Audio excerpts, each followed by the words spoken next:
बीडमधील मस्साजोगच्या ग्रामस्थांचं अन्नत्याग आंदोलन आता सुरू झालं आहे। अन्नत्याग आंदोलनात मोठ्या संख्येने ग्रामस्थ सहभागी आहेत। संतोष देशमुख हत्या प्रकरणासंदर्भात 7 मागण्यांसाठी हे अन्नत्याग आंदोलन सुरू करण्यात आलंय। मनोज जरांगे मस्साजोगमधील आंदोलकांची आज भेट घेणार आहेत।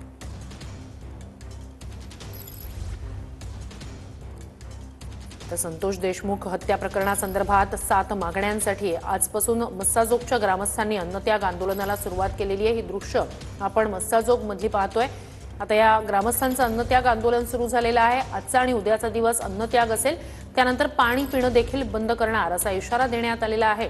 मुख्य ज्या मागण्या आहेत, 7 मुख्य मागण्या आहेत, त्यातली प्रमुख मागणी आहे जो कृष्णा आंधळे नावाचा आरोपी फरार आहे त्याला अटक करा, सरकारी वकील म्हणून उज्ज्वल निकमांची नियुक्ती करा, यासह काही भूमिका पोलिसांच्या ज्या आहेत त्या संदर्भात सुद्धा प्रश्न उपस्थित करण्यात आलेला आहे।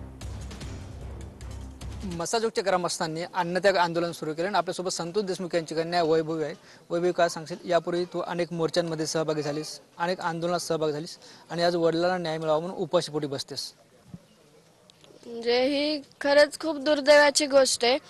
जसं जर आपल्यावर अन्याय झाला तर आपण त्या गोष्टीसाठी न्याय मागायचा आणि त्यासाठी आपण असे वेगवेगळे आंदोलन करायचे। याच्यापेक्षा वाईट परिस्थिती दुसरी कोणती नाहीयेच।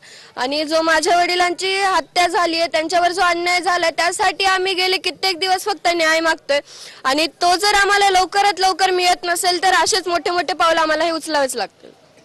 वैभवी, खरं तर तुझ्या आयुष्यात आता 2 परीक्षा सुरू आहेत। तू 12वीला आहेस, तिकडे एक परीक्षा सुरू आहे आणि काल तुझी दुसरी परीक्षा घेते। कसं बघते त्याच्याकडे?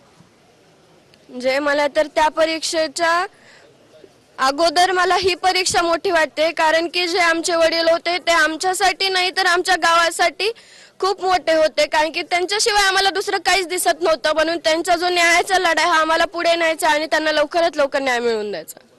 Camera person Rohit Deshpande sir, Dnyaneshwar Londhe, tune Marathi, Massajog, Beed.